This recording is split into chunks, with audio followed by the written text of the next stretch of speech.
SSR'nin askerleri ne жасағанын onu көзімізбенен de gördük, onu bilemiz de. Endi birinchi ardager degan so'zga kelib to'xtasam, jil sayin ardagerlar kuni bo'ladi, ol veteran degan. Veteran degan ағылшын tilida ol jay bir askerlik burush, bo'lmasa bir жұмыста ko'p yillar istagan. Al қазақшаға аударғанда ardager degan ol bir narsaning baсын орап bitirgan сияқты болып мағына береді. Соған мен қарсымын. Талай Facebook'ta жыл сайын жазған кезде мен айтамын, олар ardager емес, оларды негізінде соғыс құрбандары деп атайық дейді. Соғыс құрбандары не үшін? Ол жерге баяғыда мен ол кезде 8 жастағы баламын. Бірінші Россия келіп кірген кезде, ол кезде мына көбісі Орта Азиядағы мұсылман елді жіберді. Қазақ, өзбек соларды жіберді. Яғни халық тұрмасын, халық тыныш болсын, мына өз мұсылманың, өз өзбегің, өз қазағың сияқты қылып. Бірақ оған Ауғанстанның халқы көнбегеннен кейін, одан кейін барып, бұл жаңағы қазақ, өзбек, тәжик соғыспағандан кейін барып орыстарды кіргізді. Сосын орыстар аямай қырды халықты. Ал енді жаңа айтып кеткен себебім, олар соғыс құрбандары. Не үшін? Ол кісілер, келген кісілер, сарлат болып келген сол кезде кісілер, олар Ауғанстан туралы еш нәрсе білмейтін еді. Олардан біз бала кезде барып сұрағанда, не үшін келдің деп сұраған кезде, біз бандиттерді ұстауға келдік дейді. Қай бандитті біз таң қалатын, сөйледі қазақ бар, танканың ішінде отыратын, өзбек бар, тәжик бар, олардың тілдерін сөйлейміз қой. Қандай бүйірде бір ешбір бандит, ұры жоқ, біз тыныш жатқан халықпыз. Бұл жерде десем, ана кісілер таң қалатын еді. Олар жай бір Афганистанда келіп бандиттерді ұстап, түрмеге салу үшін келген. Ол хабары жоқ.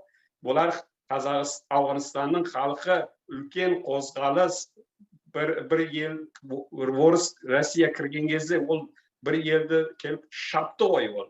Көмекке келген жоқ, ол шабуға келді, бір елді келіп басып алды. Қазір мына Американдар қалай барып басып алды, сол сияқты Россияда кезінде барып басып алды. Ал оның Англия қалай басып алды, тура сол сияқты Россияда, СССРда барып басып алды Афганистанда.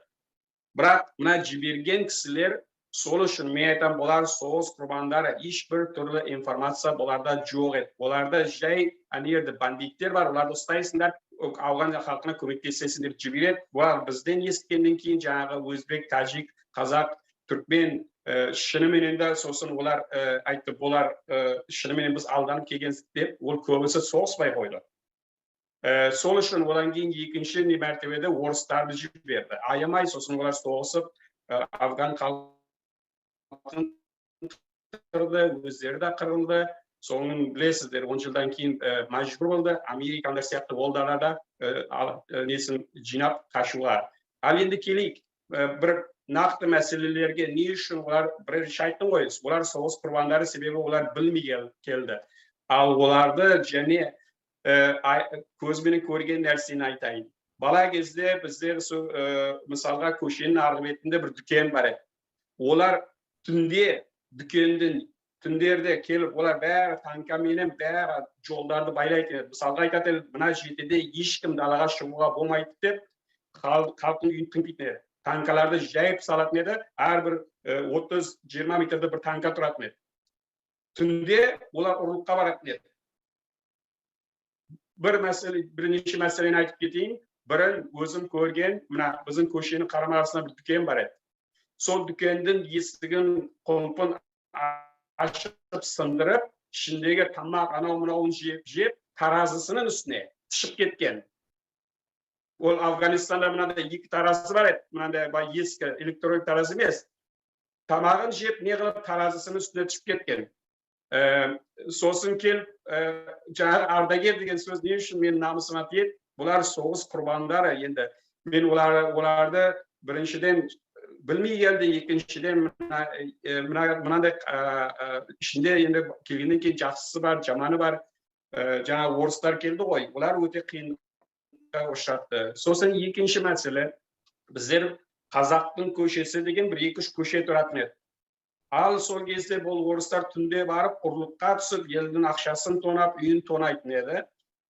Сол бір келгенде, сол бригаданың бастығы бір қазақ жігіт болған. Сол қазақ жігіттермен үлкен кісілер сөйлесіп, қазақша танысып, сосын қазақ жігіт айтқан, мына көшеге тиіспейсіңдер, менің қазақ бауырларым тұрады деп. Бірақ арақты ішіп алған ба бір-екі орыс, біздің сол Қарама-Қарсының көшесінде қазақтың көшесі бар, үйіне түседі. Үйіне түскен кезде бұл жаңағы қазақ азаматы да бұлардың ізімен барады. Барады жаңағы 2 орысты барып атып өлтіреді өзі, қазақтың азаматы, қазақстандық келген солдат. Сөйтеді де қазақтарға айтады, ол үйді, ол үлкен бір үй бар еді, оның ішінде бір 15 семья қазақ тұратын еді. Мыналардың несін көміңдер, жоғалтыңдар деп, сөйтіп жоғалтып жібереді.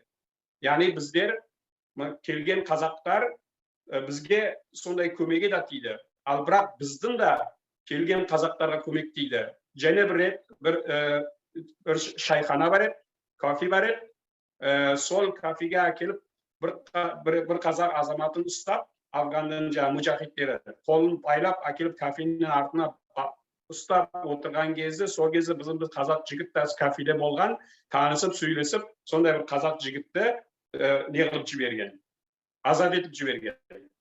Қазақстандық жаңағы солдатты. Ал және бір мәселе болды, ол тікелей өзіміздің семьямызбен болды. Соғыстан алдында біз ол кезде бізге Алихан деген атын берген, одан кейін ол кісімен танысып, негізгі аты оны Алихан екен, басқа екен. Осы бізге бір фейк ат беріпті. Анаяқтан Россиядан берген кезде оларға айтқан, сен шын атыңды айтпа деп, негізінде бір 2 қазақтарды ішіне соққан. Соғыстан бұрын мұнай компаниясына жұмыс істейін деп келген, бірақ ол кісі соңынан біз танысқан кезде қазір қартайған шал, ол айтты, негізінде біз шпиондық жасайтын едік. Қазақтан кім бар, не бар, олардың ой пікірі қандай деп, бізге сондай жүр артатын еді, орыстың несі, жаңағы бастықтарымыз. Ал бұл кісілер сөйтіп келіп жүре береді, бізбен танысады, сол мына демалыс күндері келеді. Бірақ сол кезде мына ел халықты ішінде ертең көтереліміз деп біздің Герат деген қалада тұратын едік. Ол бірінші соғыс басталған қаласы, Герат қаласы, халық бастаған. Сол сыбысты естіп, менің әкем үлкен ағамменен және бір көршіміз бар еді. Тез барыңдар, ана қазақтарға айтыңдар, тезірек басын құртсын, кетсін, тұрмасын Герат қаласында деп, сөйтіп барып жеткізеді. Бірақ ол кісілер сол күні кетпейді, сенбейді. Ал ертеңіне халық шу-шу шығып, бүкіл қалада, мысалға менің есімде бар, біздің үлкен жолдың енді деген қалай деп айтамын, әр жолда мысалға 2 жол машина жүретін ортасында бір 2 метрдей су ағып жататын арық, сосын адам жүретінде 2 метр, сондай үлкен көше, біз центрге жақын тұратын, сол таптап адам сыймағандан кейін біздің есіктерді мынадай дірілдетіп өтті. Сол бірінші күнім жаңағы ел демонстрацияға шыққан кезде. Сол кезде бұл кісілер дауысты естіген кезде, сол кезде шығып қашып кеткен екен. Жаңағы олар ол кезде Орыстан, Россиядан келіп істейтін бір лагерь сияқты өздері тұрады. Сөйтіп аман сау қалған біздің қазақ бауырларымыз да бар.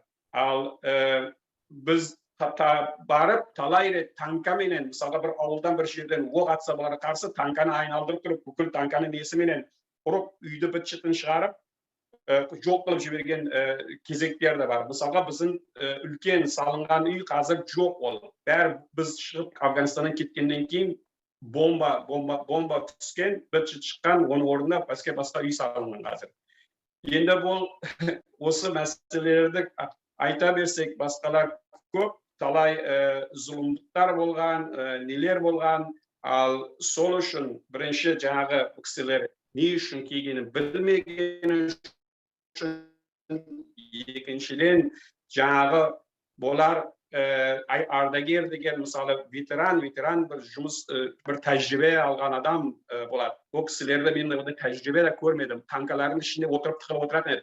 Басын шығаруға қорқатын еді.